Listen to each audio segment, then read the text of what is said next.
ओम शांति। परम पिता परमात्मा जो सारे विश्व के रचयिता है, कल्याणकारी है, दुख हरता सुख करता है, बिगड़ी को बनाने वाले हैं।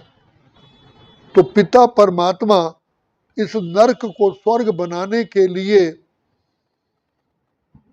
और अपनी पर्सनल जीवन भी महान से महान, श्रेष्ठ से श्रेष्ठ बनाने के लिए हमें आत्मिक स्मृति दिलाते हैं। बच्चे, तुम आत्मा हो। हमारा जो थर्ड आई ऑफ विजडम, बुद्धि का नेत्र बंद हो चुका है, उसका खोलने का एकमात्र तरीका है अपने को आत्मा समझ करके प्यारे प्यारे पिता परमात्मा को याद करना। आत्मिक स्मृति में आने से आत्मा के जो ओरिजिनल संस्कार है, निज गुण हैं, शांत स्वरूप, प्रेम स्वरूप, आनंद स्वरूप, सुख स्वरूप, वो प्रकट होते हैं। और सबसे बड़ा गुण आत्मा, आत्मिक स्मृति के बिना पवित्रता आ ही नहीं सकती। Purity of thoughts, purity of action, purity of deed, purity of व्यवहार। तो पवित्रता ही सुख शांति की जननी है। जहां अपवित्रता आती है तो वहां चोट लगती है। और सबसे बड़े महान शत्रु काम, क्रोध, लोभ, अहंकार, ये देह अभिमान के कारण ही आते हैं। इसलिए परमपिता परमात्मा हमें कहते हैं, बच्चे, ये सबसे बड़ा तुम्हारे शत्रु है देह का अभिमान। तुम देह नहीं हो, तुम शुद्ध आत्मा हो, अजर अमर अविनाशी हो। तो आत्मिक स्मृति से हमें अपना घर याद रहता है, अपना पार्ट याद रहता है कि we are only actors in this world. हम खेल खेलने आए हैं। ये तो एक संसार नाटकशाला है और हर आत्मा को हम आत्मिक दृष्टि से देखते हैं। सब पार्ट प्ले कर रहे हैं, सब अपने हैं, नहीं गैर कोई, अपनों की दुनिया। दृष्टि, वृत्ति, स्मृति, आचार, विचार, व्यवहार श्रेष्ठ और पावन बन जाता है।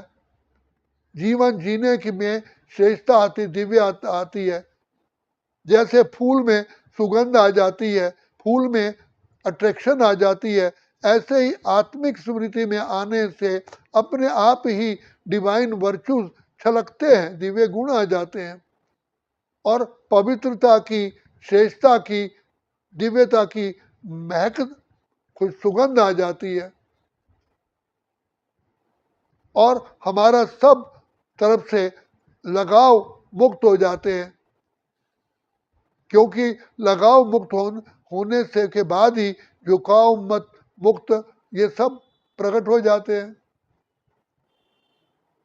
आत्मा को सबसे खा जाने वाले ये देह अभिमान ही है। देह अभिमान के कारण ही पांच विकार कभी छोड़ते ही नहीं है। पांच विकार ही नरक का द्वार है। सबसे बड़े, जैसे लकड़ी को दीमक खा जाता है, ऐसे विकार आत्मा को के अस्तित्व को बिठा देते, खा जाते हैं। फिर अपने पर पिता की स्मृति नहीं रहती। हम कितने कितने कितने कितने हाईएस्ट ऑफ दी हाई परम पिता परमात्मा की संतान है, ये नशा ही नहीं रहता है। आत्मा सत्यता में पिता परमात्मा की संतान है, जिसको भूल बैठी है, जिससे नाता ही टूट गया है। अब पावर हाउस से बिजली का कनेक्शन, किसी घर का कनेक्शन हट जाए तो उस घर का क्या हाल होगा। तो सुप्रीम अथॉरिटी परमपिता परमात्मा है, जो दिव्य बुद्धि के दाता है, दिव्य चक्षु विधाता है। आत्मिक स्मृति आने से ही यथार्थ बुद्धि का नेत्र काम करता है, नहीं तो बुद्धि के अंदर वायरस आ जाता है। तो आत्मिक स्मृति में आने से ही यथार्थ हम अपने आप को और दूसरों को पहचान लेते हैं। तो पिता परमात्मा कहते हैं आत्मिक स्मृति में आने से ही तुम्हारे सारे अंदर दैवी गुण आ जाते हैं। अंतर्मुखता से ही गंभीरता, सहनशीलता, नम्रता, पवित्रता, सरलता, मधुरता, समय की नियमितता, बुद्धि का फुल यंत्र अपना पूरा नेत्र खुल जाता है। आत्मा का आचार विचार श्रेष्ठ से श्रेष्ठ, महान से महान, दिव्य बन जाता है आत्मिक स्मृति में आने से ही। और आत्मा अपने स्वधर्म में टिक जाती है। आत्मा का स्वधर्म ही है शांति और पवित्रता। मेहनत नहीं करनी पड़ती। सर्व कला समर्थ बन जाते हैं।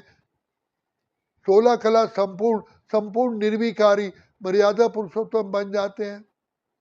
पिता परमात्मा से स्नेह जुट जाता है। तो पिता परमात्मा कहते हैं सबसे पहला गुण ही जो है वो है आत्मिक स्मृति। तुम आत्मा हो, ओरिजिनलिटी, आत्मा को भूल करके देह समझ बैठे हो। तो देह समझने से ही सारा ही हमारी जीवन ही नरक समान बन गई है। आत्मिक स्मृति में आने से अपने आप लिफ्ट की तरह हम highest of the high, noblest of the noblest बन जाते हैं। इसलिए परमात्मा कहते हैं देह अभिमान ही पतन की जड़ है, आत्मिक स्मृति ही स्वयं उन्नति की सीढ़ी है।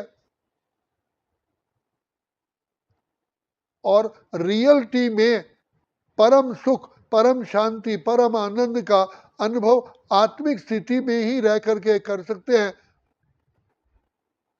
इसी का ही रिजल्ट होता है कि सतयुग में बुढ़ापा ही नहीं आता। कितनी बड़ी प्राप्ति होती है, हमारी दीर्घायु होती है। क्योंकि आत्मिक स्मृति में रहने से हम नष्टो मोहा बन जाते हैं। सही रीति हर चीज को समझ सकते हैं, पहचान सकते हैं। जो कहा थर्ड आई ऑफ विजडम हमारा खुल जाता है। देह अभिमान ही सबसे नरक का द्वार है, पतन की जड़ है, जो आदि से अंत तक दुख देता है, आदि मध्य और अंत। इसलिए भगवान ने पहले ही गीता में भी यही कहा, अर्जुन तुम आत्मा हो, अजर अमर अविनाशी हो। ये सृष्टि तो केवल खेल का एक नाटकशाला है, खेल का मैदान है, जिसमें तुम पार्ट बजाने आए हो। तुम आत्मा हो, अजर अमर अविनाशी हो। ये चाचा, मामा, काका, भाई, भतीजे सब आत्माएं हैं। ये भिन्न भिन्न शरीर लेकर के पार्ट बजा रहे हैं। ये शरीर तो इनका टेम्परेरी है। जैसे नाटक में, ड्रामा में कोई एक्टर पार्ट बजाता है तो सदा उसका नहीं होता है, थोड़े समय के लिए पार्ट बजाता है। इसी प्रकार हमने भी 84 जन्म लिए, अनेक बार हम भिन्न भिन्न पार्ट बजा चुके हैं। तो ये हम आत्माएं सदा पावन कैसे बने, आत्मिक स्मृति से ही हम अपनी श्रेष्ठ स्थिति को प्राप्त करते हैं। आत्मा की शक्ति कभी नाश ही नहीं होती। देह अभिमान में आने से ही सारी सारी शक्तियां अर्थिंग हो जाती, जीरो हो जाती हैं। तो आत्मा में ही ये देह की बदबू घुस गई है। आत्मा एक विषैला विष बैठ गया आत्मा में। वो विष निकलता ही है आत्मिक स्मृति से, देह अभिमान से ही विष आ गया। इसलिए बाबा बार बार कहते हैं आत्मिक स्मृति ही उत्थान की सीढ़ी है, देह अभिमान ही पतन की जड़ है। इसलिए गीता का ज्ञान भी शुरू से अंत तक यही है। बिगिनिंग है आत्मिक स्मृति, और उससे अपने आप ही नष्टो मोहा और शिव परमात्मा की याद आती है। आत्मा स्वयं का ही खुद ही शिक्षक और गुरु बन जाती है। इसलिए सतयुग में ज्यादा पढ़ाई की जरूरत नहीं पड़ती है, क्योंकि ज्ञान स्वरूप ही प्रेम स्वरूप है, आनंद स्वरूप है, सुख स्वरूप है, शांत स्वरूप है, पवित्र स्वरूप है। इसलिए बाबा बार बार कहते हैं, बच्चे आत्मिक स्थिति में टिको, यही तुम्हारी रियलिटी शान है। अच्छा, ओम शांति, ओम शांति, ओम शांति।